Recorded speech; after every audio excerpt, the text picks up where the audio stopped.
ہم تو نہیں ڈرتے. ہمارے ہاں ایک صاحب آئے, ابھی الیکشن کا موقع ہے, اسی الیکشن کی وجہ سے ساری تیاریاں ہو رہی ہیں پورے ملک میں. BSP کے لوگ تھے, کہا مسلمانوں کا اتحاد ہونا چاہیے, مظلوموں کا, میں نے کہا ضرور ہونا چاہیے مظلوم کا, لیکن بھائی کا رشتہ بھائی سے برادرانہ ہونا چاہیے, ساجھے داری کا ہونا چاہیے, تابع داری کا نہیں ہونا چاہیے. ہم نے ان سے کہا کہ وہ ایک شعر سنیے, کیا پتے کی بات کہہ دی جامعی اسرار نے, کیوں سمجھتے آ رہے ہیں لوگ بے چارہ ہمیں, بھائی چارے کا یہ مطلب اب نہ ہونا چاہیے, ہم تو ان کو بھائی سمجھیں اور وہ چارہ ہمیں. بیچارے بہت جھیپے. میں نے کہا ہم بھی چاہتے ہیں برابری ہو, مل جل کر کے چلیں, لیکن برابری ہو, دونوں ہاتھ ملے. آپ کو تو ریزرویشن نے 22% ملازمتوں میں پہنچا دیا, اور ہم 22 سے لے کر کے 2 کے اوپر آ کر کے ٹکے ہوئے ہیں. میرے دوستو, ہندوستان میں جو ماحول بنایا جا رہا ہے, اس الیکشن کی وجہ سے بنایا جا رہا ہے, ایک پولرائزیشن کا ماحول بنایا جا رہا ہے. ایشوز کھڑے کیے جائیں گے, مسائل کھڑے کیے جائیں گے, لیکن اگر آپ کے اندر اجتماعیت کا فیصلہ ہو جائے, قوت آ جائے اگر, تو آپ تقدیر بدل سکتے ہیں. جہاں جہاں آپ نے فیصلہ کیا, بہار ایک چھوٹا سا اسٹیٹ ہے, اس سے زیادہ جو کچھ دنیا ہندوستان میں ہو رہا ہے وہاں کیا گیا. جگہ جگہ چوراہے کے اوپر نعرے لگائے گئے. لوگوں نے فیصلہ کیا کہ ہم کو کرنا کیا ہے, اور اس حکمت عملی نے تقدیر بدل دی وہاں کی. یہ نعرہ, یہ بیان, یہ زبان, یہ ضروری ہے اپنے جذبات کے اظہار کے لیے, لیکن جس حکمت عملی سے ہندوستان میں اپنی عزت بچانی ہے, اپنی شریعت بچانی ہے, اس کے اوپر مسلمانوں کو نگاہ رکھنے کی ضرورت ہے. اللہ تبارک و تعالیٰ کہتا ہے, ثم جعلناک علی شریعۃ من الامر فاتبعها ولا تتبع اهواء الذین لا یعلمون. اے محمد صلی اللہ علیہ وسلم, ایک خاص شریعت کے اوپر, ایک خاص نظام دین کے اوپر ہم نے آپ کو مقرر کیا ہے, فاتبعها, اس کا اتباع کیجیے. آج یہ پیغام تمام امت مسلمہ کے لیے.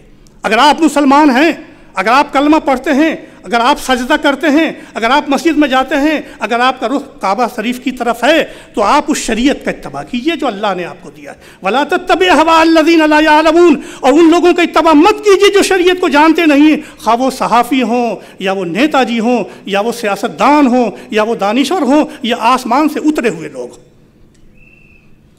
ہماری ذمہ داری شریعت کے اتباع کی ہے. یہ ہمارا دین ہے, یہ ہماری طاقت ہے, اور اگر ہم شریعت کو چھوڑ دیں گے, اس کے نظام کو چھوڑ دیں گے, تو ہم ان کا لقمہ بن جائیں گے, آج نہیں تو کل, یاد رکھیے گا.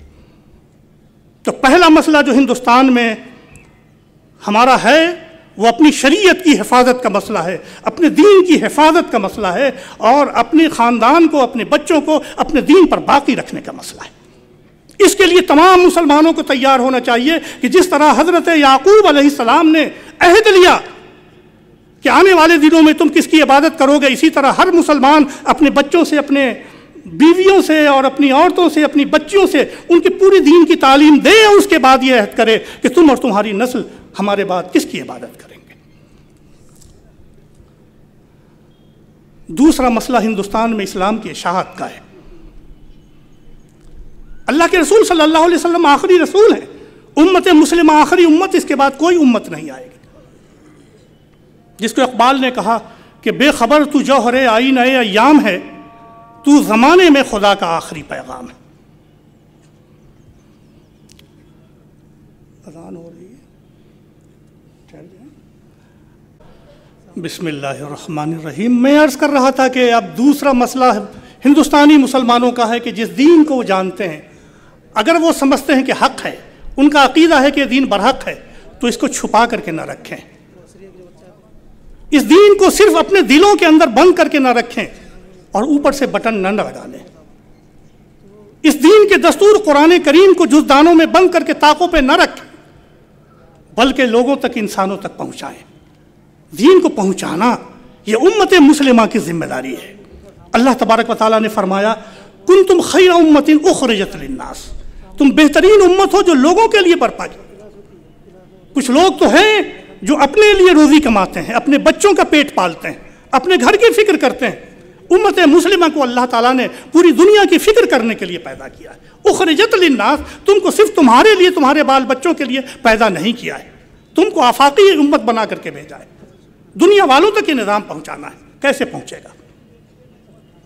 اس کے لیے دین کو سمجھنا، دین پر عمل کرنا، اپنی سیرت و کردار سے دین کا اظہار کرنا اور پھر دوسروں تک دین کا پہنچانا، یہ ہماری ذمہ داری ہے۔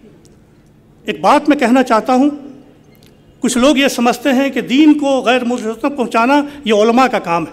میرے عزیزو، علماء کا رابطہ صرف مسلمانوں سے ہوتا ہے، لیکن یہ ہمارا تاجر طبقہ، یہ ہمارا وکیل کا طبقہ، یہ ہمارا جرنلسٹ کا طبقہ، یہ ہمارے لائرز کا طبقہ، یہ ہمارے ججوں کا طبقہ، یہ ہمارے مرچنٹس کا طبقہ، تاجروں کا طبقہ، غیر مسلموں سے جن کا رابطہ ہوتا ہے، یہ بڑا وسیع ہے۔ اگر ان حضرات کے کردار میں اسلام آ جائے اور گفتار میں اسلام آ جائے اور یہ اسلام کو سمجھ لیں تو غیر مسلموں تک اسلام کو پہنچانا زیادہ آسان ہو جائے۔ لہذا ذمہ داری ہمارے ان طلبہ کی ہے، ان نوجوانوں کی ہے جو غیر مسلم سوسائٹیز میں رہتے ہیں، کہ وہ اسلام کا پیغام عملاً بھی اور قولاً بھی لوگوں تک پہنچائیں۔ دیکھو بھائیو، دعوت کا راستہ خدمت سے گزرتا ہے۔ آپ کے درمیان جو غیر مسلم رہتے ہیں، ہندو بھائی رہتے ہیں، آپ کی طرف بہت سے بھی وہ مظلوم ہیں۔ میں تو کہتا ہوں کہ ہندوستان کی اکثریت مظلوموں کی ہیں، چند فیصد ہیں وہ لوگ جو کارپوریٹ سیکٹر سے تعلق رکھتے ہیں، جو حکمراں جماعت سے تعلق رکھتے ہیں اور کہ جو ساہوکار لوگوں سے تعلق رکھتے ہیں۔ اکثریت تو مظلوموں ہی کی۔ ان مظلوموں کے دلوں میں جھانکیے، ان کے گھروں پہ دستک دیجیے، گرتے ہوئے کو اٹھائیے، بھوکے کو کھلائیے، ننگے کو پہنائیے، پیاسوں کو پانی پلائیے۔ رسول اللہ صلی اللہ علیہ وسلم نے اسی خدمت سے اپنی دعوت کا آغاز کیا تھا۔ جب پہلی مرتبہ غار حرا میں آپ پر وحی نازل ہوئی اور آپ تشریف لائے حضرت خدیجۃ الکبریٰ رضی اللہ تعالیٰ عنہ کے پاس، فرمایا کہ مجھے چادر اڑا دو، مجھے اپنی جان کا خطرہ لاحق ہے، تو حضرت خدیجۃ الکبریٰ نے فرمایا کلا واللہ لا یخزیک اللہ، خدا کی قسم اللہ تعالیٰ آپ کو رسوا نہیں کرے گا۔ کوئی ذمہ داری دینا چاہتا ہے، کیوں رسوا نہیں کرے گا؟ آپ بڑے باپ کے بیٹے ہیں، والد تو گزر گئے، بڑے مالدار ہیں، کھانے کو پیسے نہیں ہیں، بڑی حیثیت والے ہیں، ایسا بھی تو نہیں ہے۔ کیا ہے؟ اِنَّكَ لَتَحْمِلُ الْكَلَّ وَتُقْرِئُ الضَّيْفَ وَتُكْسِبُ الْمَعْدُومَ وَتُعِينُ عَلَى نَوَائِبِ الْحَقِّ۔ 4 جملے فرمایا، موتی کی طرح قیمتی، جواہرات سے زیادہ لاجواب۔ فرمایا محمد صلی اللہ علیہ وسلم آپ کی زندگی یہ ہے کہ آپ غریبوں کا بوجھ اٹھا لیتے ہیں۔ اس وقت مسلمان تو تھے ہی نہیں، بوجھ کس کا اٹھاتے تھے؟ کس کا اٹھاتے تھے بوجھ؟ بتاؤ بھائیو، غیر مسلموں کا۔ تُقْرِئُ الضَّيْفَ، آپ مہمانوں کو کھانا کھلاتے تھے۔ مسلمان تو آپ کے ساتھ آئیں گے، کھانا کس کو کھلاتے تھے؟ غیر مسلموں کو۔ تُكْسِبُ الْمَعْدُومَ، آپ کس کی خدمت کرتے تھے؟ آپ کس کو پہناتے تھے؟ غیر مسلموں کو۔ وَتُعِينُ عَلَى نَوَائِبِ الْحَقِّ، اور مصیبت کے دن میں آپ کام آتے تھے۔ کس کے کام آتے تھے؟ غیر مسلموں کے کام آتے تھے۔ ہندو بھائیوں، عیسائی بھائیوں، سکھ بھائیوں کے دلوں میں پہنچنا، مصیبت میں کام آنا، ان کے دکھ درد میں شریک ہونا اور ان تک اللہ کا پیغام پہنچانا، یہ آپ کی ذمہ داری ہے۔ مسلمانوں کو مکہ سے نکال دیا گیا، مدینہ چلے گئے، ہجرت کر کے چلے گئے۔ رسول روتے ہوئے گئے، مکہ گوار ہے نا، جا نہیں رہا ہوں، نکالا جا رہا ہوں۔ آپ کے جانے کے بعد اللہ نے قحط بھیجا مکے میں، قحط میں لوگ گرفتار ہو گئے، بھوکوں مرنے لگے۔ جن لوگوں نے نکالا تھا، یاد رکھیے گا سرداران مکہ، اللہ کے رسول صلی اللہ علیہ وسلم نے پیسے جمع کیے، 500 درہم ابو سفیان اور صفوان بن امیہ کے پاس بھیجا کہ مکے کے لوگ اس وقت بھوکے ہیں، آپ ذرا سے ان کو پیسے ان پہ تقسیم کر دیجئے تاکہ ان کے پیٹ میں دانہ پہنچ جائے۔ یہ ہے رحمت للعالمین۔ رحمت للعالمین کی امت، لوگوں نے ہمیں ستایا کیوں نہ ہو، ہمیں مارا کیوں نہ ہو، ہمیں نکالا کیوں نہ ہو، لیکن جب یہ پریشانی میں ہوں گے تو ہم ہی ان کی مدد کے لیے آئیں گے۔ یہ راستہ ہے خدمت کا جو پہنچتا ہے دعوت تک۔ اگر ہندوستان کے مسلمان یہ طے کر لیں کہ ہم کو اللہ کے دین کی دعوت دینی ہے اور خدمت کے ذریعے سے دینی ہے، تو انشاءاللہ وہ دن دور نہیں کہ یہ اندھیری رات دور ہو جائے گی، تاریکی چھٹ جائے گی۔ میرے دوست اقبال نے کہا تھا کہ خدائے لم یزل کا دست قدرت تو، زباں تو ہے، یقین پیدا کرے غافل کہ مغلوب گماں تو ہے۔ یقین افراد کا سرمایہ تعمیر ملت ہے، یہی قوت ہے جو صورت گرے شمشیر ملت ہے۔ مکان فانی، مکین فانی، ازل تیرا ابد تیرا، خدا کا آخری پیغام ہے تو جاویداں تو ہے۔ اس آخری پیغام کو لے کر کے اٹھیے اور دنیا پہ چھا جائیے۔ اقول قولی ھذا واستغفر اللہ لی ولکم اجمعین، وآخر دعوانا ان الحمد للہ رب العالمین۔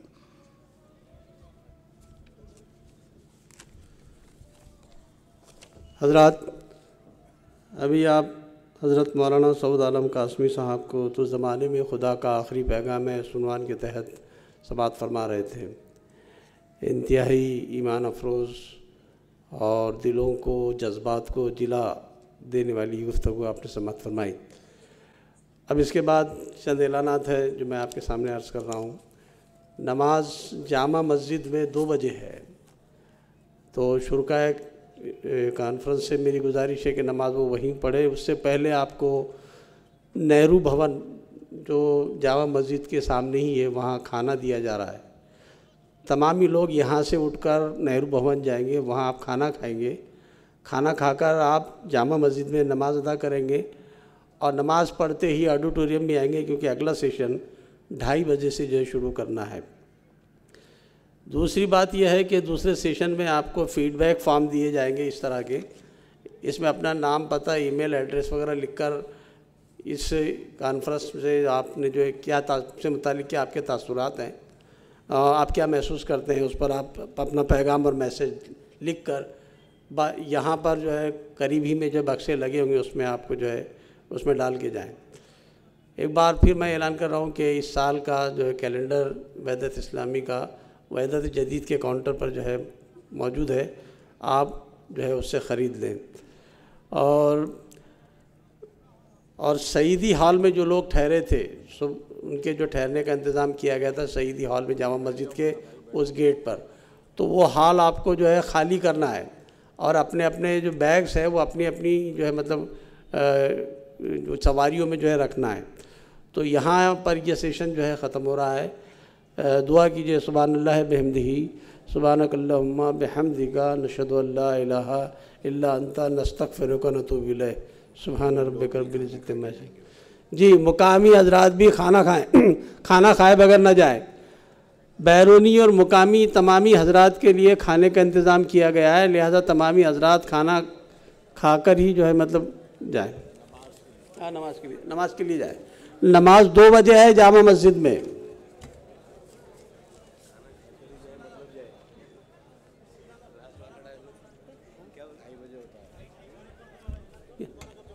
مکہ و مدینہ یہ دولت ایمان جو ملی سارے جہاں کو، یہ دولت ایمان جو ملی سارے جہاں کو. فیضان مدینہ ہے یہ فیضان مدینہ، فیضان مدینہ ہے یہ فیضان مدینہ، فیضان مدینہ.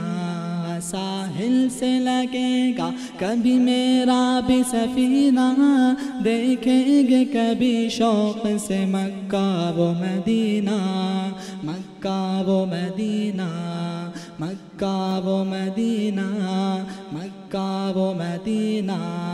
جو قلب پریشان تھا صدا رنج و علم سے، جو قلب پریشان تھا صدا رنج و علم سے، فیضان نبوت سے ملا اس کو سکینہ، فیضان نبوت سے ملا اس کو سکینہ، اس کو سکینہ. ساحل سے لگے گا کبھی میرا بھی سفینہ، دیکھیں گے کبھی شوق سے مکہ و مدینہ، مکہ و مدینہ، مکہ و مدینہ، مکہ و مدینہ. اے صلی علی آپ کا فیضان رسالت، اے صلی علی آپ کا فیضان رسالت. جو مثل حجر تھا وہ ہوا عرش کے نگینہ، جو مثل حجر تھا وہ ہوا عرش کے نگینہ، عرش کے نگینہ. ساحل سے لگے گا کبھی میرا بھی سفینہ، دیکھیں گے کبھی شوق سے مکہ و مدینہ، مکہ و مدینہ، مکہ و مدینہ، مکہ و مدینہ. اے ختم رسول کتنے بشر آپ کے صدقے، اے ختم رسول کتنے بشر آپ کے صدقے، ہر شر سے ہوئے پاک بنے مثل نگینا، ہر شر سے ہوئے پاک بنے مثل نگینا، مثل نگینا۔ ساحل سے لگے گا کبھی میرا بھی سفینہ، دیکھیں گے کبھی شوق سے مکہ و مدینہ، مکہ و مدینہ، مکہ و مدینہ، مکہ و مدینہ۔ صدقے میں تیرے ہو گیا وہ رہبر امت، صدقے میں تیرے ہو گیا وہ رہبر امت، جو کفر کی ظلمت میں تھا ایک عبد کمینہ، جو کفر کی ظلمت میں تھا ایک عبد کمینہ، عبد کمینہ۔ ساحل سے لگے گا کبھی میرا بھی سفینہ، دیکھیں گے کبھی شوق سے مکہ و مدینہ، مکہ و مدینہ، مکہ و مدینہ، مکہ و مدینہ۔ اختر کی زباں اور شرف نعت محمد، اختر کی زباں اور شرف نعت محمد، اللہ کا احسان ہے بے خون و پسینہ، اللہ کا احسان ہے بے خون و پسینہ، خون و پسینہ۔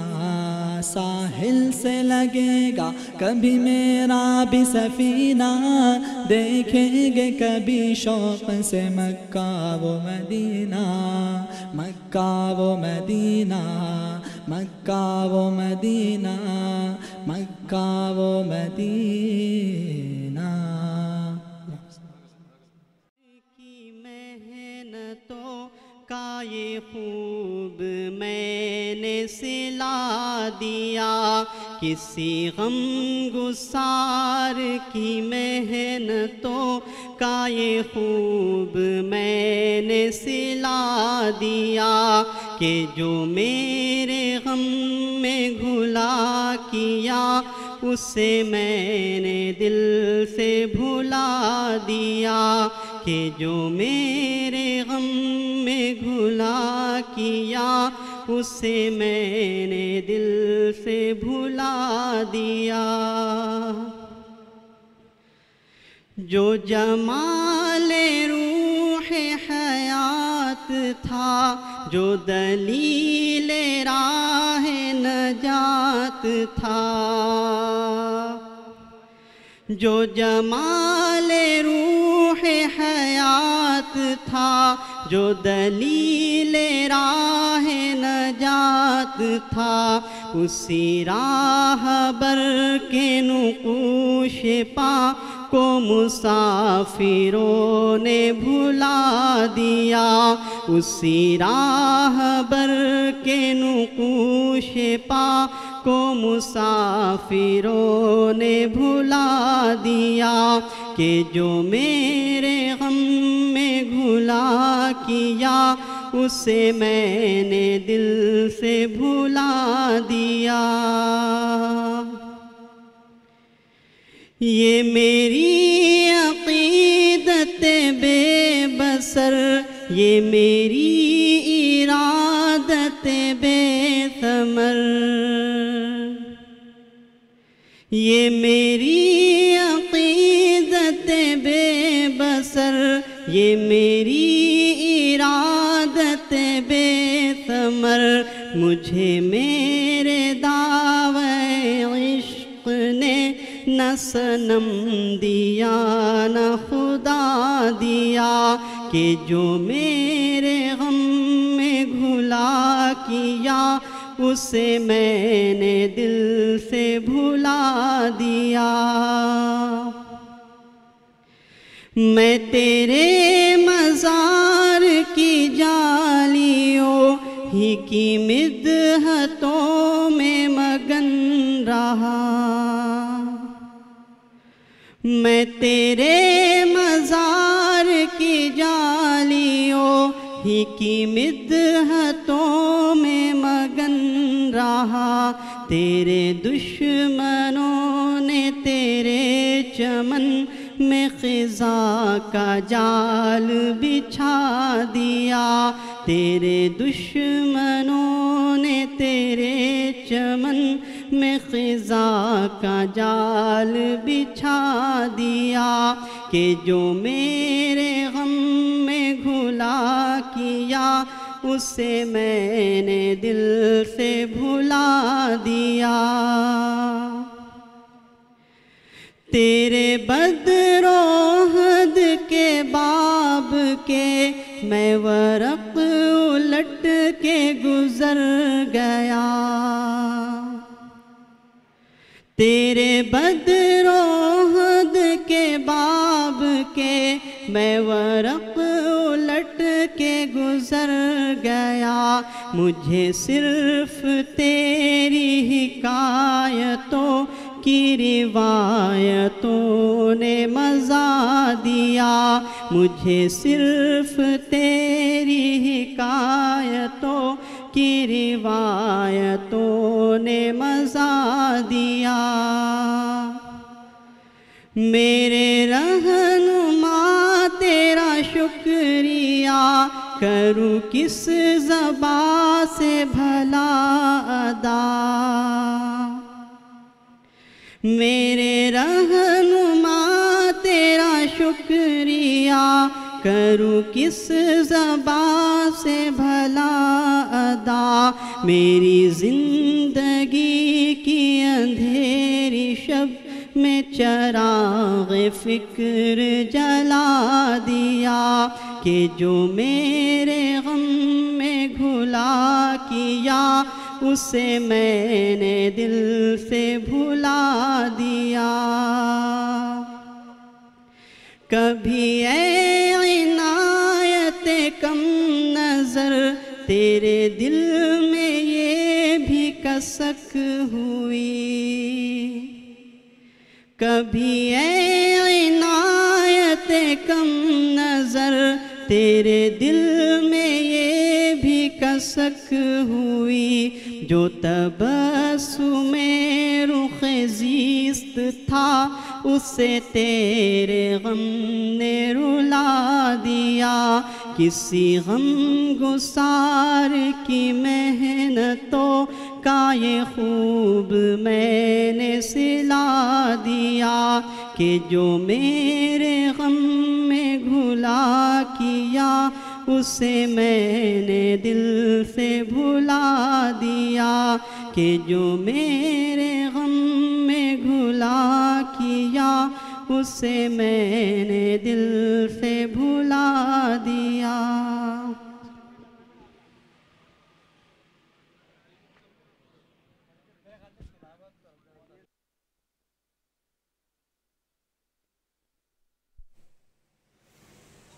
بسم اللہ الرحمن الرحیم۔ شرکائے اجتماع سے گزارش ہے کہ وہ آگے کی نشستیں پر کریں تاکہ آنے والوں کو پیچھے کی نشستیں میسر ہوں۔ اسی کے ساتھ میں یہ بھی اعلان ہے کہ باہر کے جتنے اسٹالز ہیں اس کو بند کیے جائیں، پروگرام شروع ہوا چاہتا ہے، سیکنڈ سیشن پروگرام کا شروع ہونا چاہتا ہے، تمام باہر کے اسٹالز بند کیے جائیں اور لوگوں کو اندر بھیج دیا جائے۔ اور اعلان یہ بھی ہے کہ وحدت جدید میگزین کے جتنے باقیات ہیں وہ ڈاکٹر جاوید صاحب کے پاس جمع کرائیں۔ مہاراشٹر کے جو لوگ آئے ہیں ان سے گزارش ہے کہ ڈاکٹر جاوید صاحب کے پاس اس کی رقم جمع کرا دیں۔ اور ایک اعلان یہ ہے کہ تمام شرکائے کیمپ کو، شرکائے اجتماع کو فیڈ بیک فارم دیے جا رہے ہیں، ان سے گزارش ہے کہ اس کو فل کر کے استقبالیہ کا جو کاؤنٹر ہے، ریسیپشن کاؤنٹر ہے، وہاں پر اس کو جمع کرائیں۔